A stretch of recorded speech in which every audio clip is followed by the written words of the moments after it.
Welcome back, everyone. This is Austin Reville with 2F Tactical on our From the Vault series, featuring just historically interesting firearms and pieces that come through our shop or from our own personal collection. I'm very fortunate to have a collection that spans multiple decades and even centuries in some cases of the firearms, like the one that we featured last week, the Tower Enfield pattern 1853 made in 1863.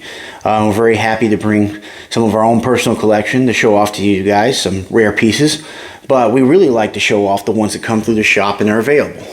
And one of those things is something that we have here today, the 1945 Ljungman rifle. Very interesting and kind of rare historical firearm from World War II. When you look at all the powers that were at play in the First World War and the Second World War, a lot of similar faces, of course. But by the Second World War, we were starting to see the shift away from bolt-action rifles. But with that being said, there was not really a lot of semi-automatic firearms available to the main issued troops that you would see throughout the war. Us in America had the most. We had the M1 carbine designed by the Winchester Company and the M1 Garand that was predominantly built by Springfield and Winchester and even some other different armories or machine shops. But those were widely issued and widely available for our troops, including the 1941 Johnson rifle early. I should throw that in there, which we will have a video about in the future. So we were very fortunate where most of our troops got some kind of semi-automatic rifle. We weren't the first to develop it, of course, and widely used it. We did talk about the model 1910 Winchester that went to the French and Russian militaries during World War I, of course. Very, very limited numbers. But the Soviets did come up with, in 1938, the SVT, which we happen to have here in our personal collection. So in 1938, the Soviets came up with this semi-automatic rifle, shooting their 7.62 by 54R cartridge. There are some problems with this. It's not a flawless system by any means, but a predominantly reliable, very sought-after rifle of World War II.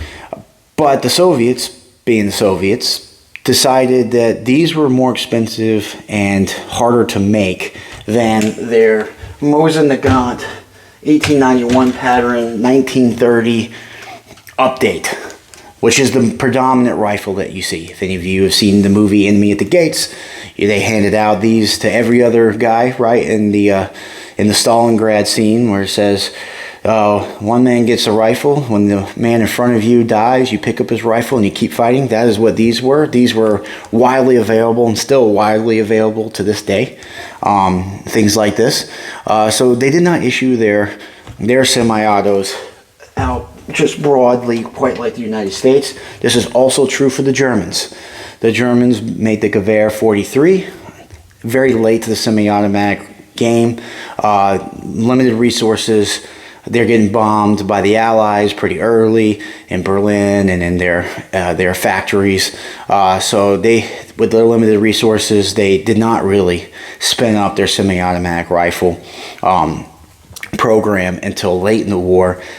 Just over 600,000 of those made. Pretty rare. Also not the best. Semi-brittle to shoot, unfortunately. But cool. If we ever get one, definitely will bring it to you guys. But the Swedes had developed in the 1940s this. Now, if we back up to like World War I, and we do have some of these available, and we'll do a video on these eventually, because not necessarily in order of production, just in order of coolness coming through. The Carl Gustav, like this one here, this one's from 1905, the bolt-action rifle widely available and during World War I all the way up through the 1940s. This is what they had.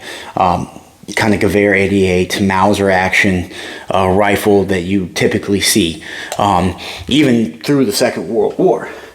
But they very early on understood that semi-auto is the way of the future. So they developed this guy.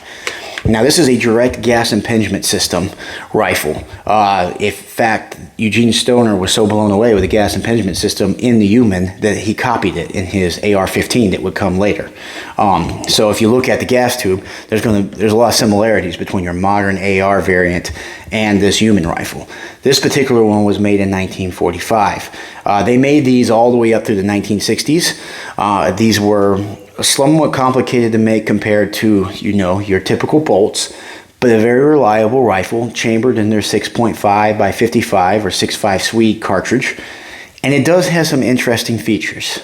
They ported the barrel for a gas blow off to help with recoil. It did have your typical cleaning rod that you would see with all the older rifles. Obviously wood stock, very similar to what you would see in the earlier rifles. It did have the adjustable rear sight for distance, but it is actually a knob in which you can raise and lower on like a gear system. Kind of interesting. Obviously a lot more complicated than just the slide up and down rear sight that you see on most.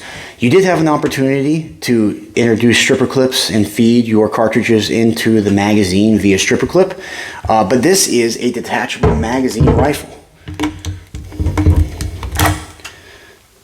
One of the first of its kind on the battlefield. Now, of course, the British with their Enfield number 4 rifles had detachable magazines, but it's bolt action, not semi. What's really interesting about this is the loading design, or how that loads a cartridge into the chamber. So this slides forward and catches the bolt, and then you pull it back, bringing the bolt with you. And if we remove the magazine, you can see how it loads the cartridge. So just imagine there's a magazine in here with a round. It's coming up. This, you rock it forward and pull it back, would slam the bolt home, loading a cartridge into the chamber right here. Very interesting design. Now, of course, one of the drawbacks to this design is by catching the bolt, pulling it back, you expose all the internals to the elements. So you could get this very dirty just because every time you're shooting it, stuff can fall in and jam your rifle. We have a more enclosed design in the modern sense, but still a closed bolt, semi-automatic variant available in World War II. And these developed out of the Soviet SVT 38 program. So in the Winter War in Finland captured a bunch of those Soviet M38 rifles, or excuse me, Soviet SVT-38 rifles, and they managed to send one down to the Swedes. The Swedes are excellent firearm manufacturers, and if you go through the history of firearm manufacturing in the world, they're one of the better ones that we just don't talk about today. They actually do an excellent job of developing firearms, even to this day. So they got a hold of it and kind of liked the idea, but wanted to kind of make it their own. So they developed this gas impingement system, this rifle kind of out of it, which is why it has some similar looks overall to the Soviet SVT. This rifle was so popular, though, that by 1950, Egypt purchased rights to make them. Now, they made some modifications to them. So the Egyptian Hakim, which I happen to have here in my personal collection, is, and you can kind of see when you put the two together, a clone, much bigger clone, of this Ljungman rifle.